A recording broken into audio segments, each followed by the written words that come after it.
नमस्कार, जनता टीवी देख रहे हैं आप। आपके साथ मैं हूं खुशबू पांडे। तो चलिए रुक करते हैं खबरों की ओर। मुख्यमंत्री पुष्कर सिंह धामी मंगलवार को कपकोट में होने वाले मातृशक्ति उत्सव में पहुंचे। सीएम धामी ने विकास खंड परिसर से लेकर आयोजन स्थल तक केदारेश्वर मैदान तक रोड शो में प्रतिभाग किया। रोड शो के दौरान सीएम को देखने के लिए सड़क पर भारी यहां पर भीड़ उमड़ गई। मुख्यमंत्री पुष्कर सिंह धामी ने मातृशक्ति उत्सव में पहुंचकर कई विकास परियोजनाओं का लोकार्पण और शिलान्यास किया। इस दौरान जय सिया राम के यहां पर नारे भी लगाए गए।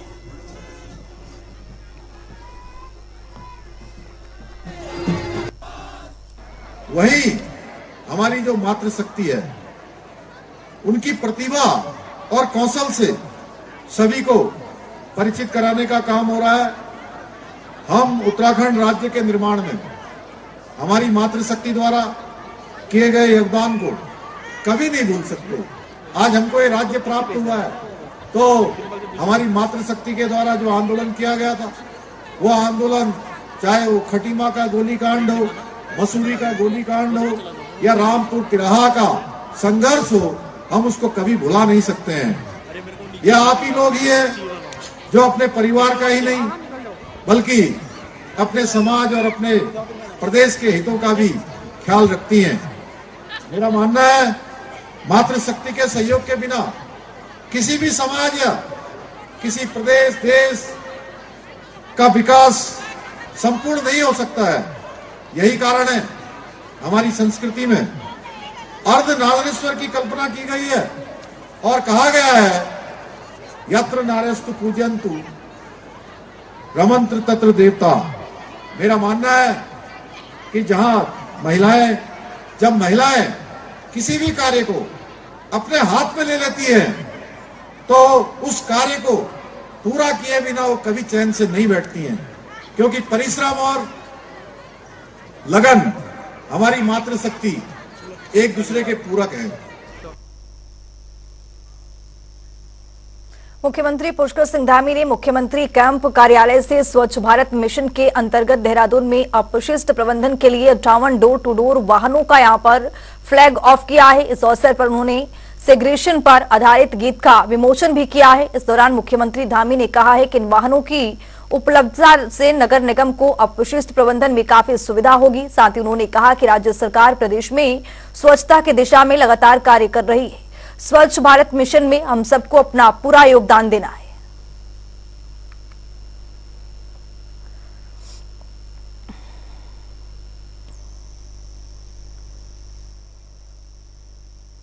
भाजपा के प्रदेश अध्यक्ष महेंद्र भट्ट ने राज्य में बाहरी लोगों के कृषि भूमि की खरीद पर रोक लगाने के फैसले का यहां पर स्वागत किया है। उन्होंने कहा है कि निर्णय सख्त भू कानून की दिशा में प्रभावी कदम है। इसके साथ ही उन्होंने कहा है कि भाजपा मूल निवास और सख्त भू कानून के मध्य पर पूरे तरीके से यहां पर गंभीर है। महेंद्र भट्ट ने इसे राज्यवासियों की भावनाओं के अनुरूप और सख्त भू कानून के प्रति भाजपा सरकार की प्रतिबद्धता बताया है।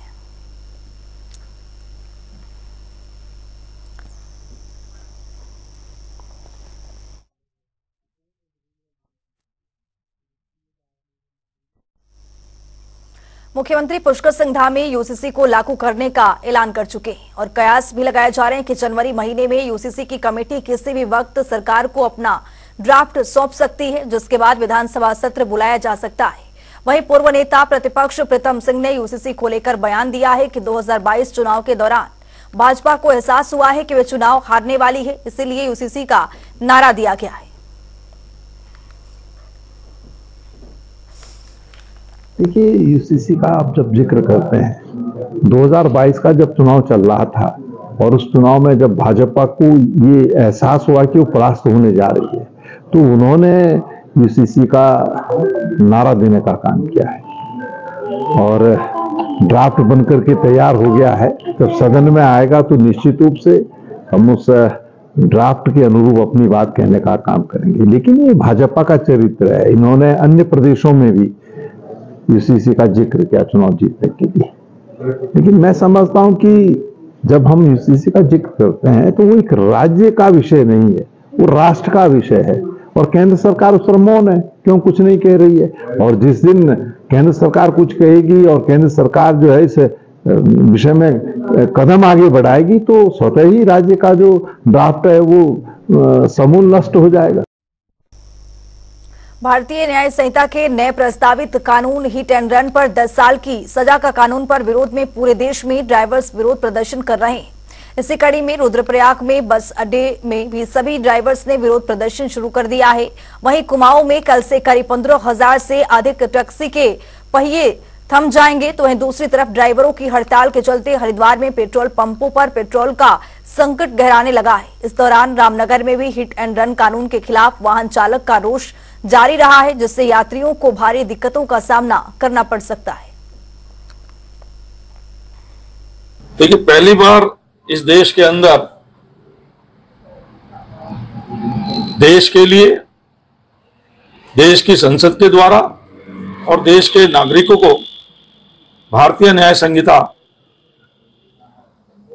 भारत की संसद ने पास करके दी है, जिस पर महामहिम राष्ट्रपति जी ने भी अपने हस्ताक्षर कर दिए हैं।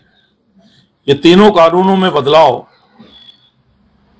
इस पृष्ठभूमि में हुआ है कि अभी तक जो कानून थे वो Indian penal code, criminal procedure code और इंडियन एविडेंस एक्ट, वो तीनों ब्रिटिश पार्लियामेंट के द्वारा पारित कानून थे और अंग्रेजों का राज्य कायम रखने के लिए, हमको दंडित करने के लिए वो कानून थे, न्याय देने के लिए कानून नहीं थे। देखिए, पूरे उत्तराखंड में इस समय 2 से सवा करोड़ की इनकम चल रही है। ये ऑल इंडिया फेडरेशन ट्रांसपोर्ट के वहाँ पर ये चालक लोग जो कानून बनाया है नया, उसका विरोध कर रहे हैं। और हम तो चाह रहे थे कि भाई जनता को परेशानी ना हो, गंतव्य स्थान तक पहुँचा दिया जाए। जैसे हमारी यूपी की गाड़ियाँ, यूपी वाले भी जा सकते थे। ड्राइवर जो एक्सीडेंट करेगा और एक्सीडेंट करने के बाद जो 10 साल की सज़ा और 7 लाख का जो जुर्माना ड्राइवर के ऊपर बोला गया है, तो ये कानून जो है गलत बनाया है ड्राइवर के लिए और वापस लिया जाए।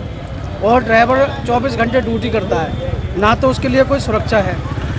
और अगर एक्सीडेंट हो जाता है तो एक बाइक वाला हुआ या रिक्शा वाला हुआ या टुकटुक वाला हुआ या कार वाला हुआ, रॉन्ग साइड से निकल रहा है तो ड्राइवर को गंदे गंदे गाली देना, गलामान पकड़ के नीचे उतारना, ये हमारे लिए जाती होती है। कोई भी ड्राइवर, चाहे वो कार का या बस का, ट्रक का है, कोई भी है, वो नहीं मारेगा, देखते जान के नहीं मारता किसी को। जो हमारी अन्य मांग है, जैसे यहाँ पे अब आप देख रहे होंगे कि आज इन लोगों ने, प्रशासन सीधे सीधे हम लोगों पर आरोप लगा रहा है कि हमारी यूनियन से जो है ज़्यादा पैसा लिया जा रहा है और गाड़ियों को दिल्ली भेजा जा रहा है। जबकि अभी हम लोगों ने परिवहन विभाग के यहाँ पर अधिकारी इंक्वायरी करने आए, यहाँ पर आप लोग सभी लोग देख रहे हैं कोई भी सवारियाँ नहीं है। भैया इसलिए है ये केंद्र सरकार ने जो कानून लागू करा है, इसमें ड्राइवर के लिए 10 साल की सजा है और 7 लाख का जुर्माना है। उसमें हमारा गरीब आदमी कहाँ से देगा बताओ?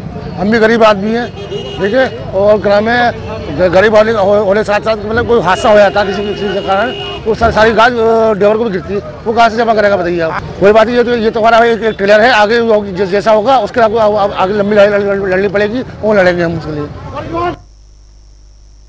22 जनवरी को जब अयोध्या में भगवान राम की प्राण प्रतिष्ठा होगी, उस वक्त पूरे देश में दिवाली जैसा माहौल होगा और पूरा देश खुशी में झूम रहा होगा। इसी को लेकर अयोध्या से पूरे देश में अक्षत को पूजकर भेजा गया है और इस अक्षत को लेकर राम भक्त घर घर जाकर लोगों को निमंत्रण दे रहे हैं कि 22 जनवरी को अपने घरों में 5-5 दीप जरूर जलाएं, घरों को सजाएं और पास के मंदिरों में जाकर पूजा अर्चना करें। विकास नगर में राम भक्तों ने घर घर जाकर लोगों को निमंत्रित किया है।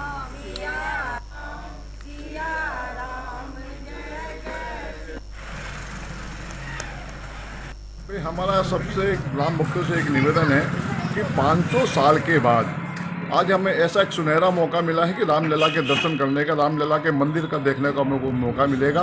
तो हम सबसे एक निवेदन कर रहे हैं कि 22 जनवरी को आप अपने आसपास के मंदिर में जाकर जिस टाइम प्राण प्रतिष्ठा का कार्यक्रम हो वो धूमधाम से अपने मंदिरों में जाके देखें, पूजा, भगवान लला के पहले दर्शन करें, भगवान लला की आरती करें।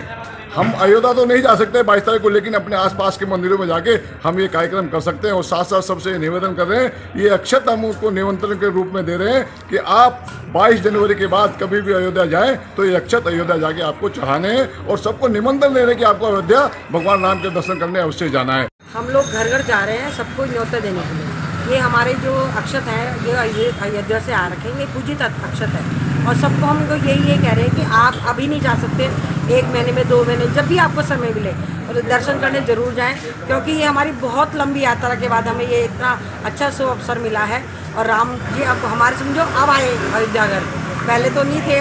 दिवाली तो हम हर साल मनाते हैं, लेकिन जो अब दिवाली मनाई जाएगी वो बहुत लंबी समय तक मनाई जाएगी। आगामी 22 जनवरी को राम मंदिर का उद्घाटन प्रधानमंत्री नरेंद्र मोदी के हाथों से होने वाला है। वहीं राम मंदिर दर्शन के लिए अलग अलग राज्यों को निमंत्रण भी भेजे जा रहे हैं। राम मंदिर ट्रस्ट की ओर से सबसे पहले निमंत्रण उत्तराखंड को भेजा गया है, जिसको लेकर भारतीय जनता पार्टी बेहद उत्साहित है।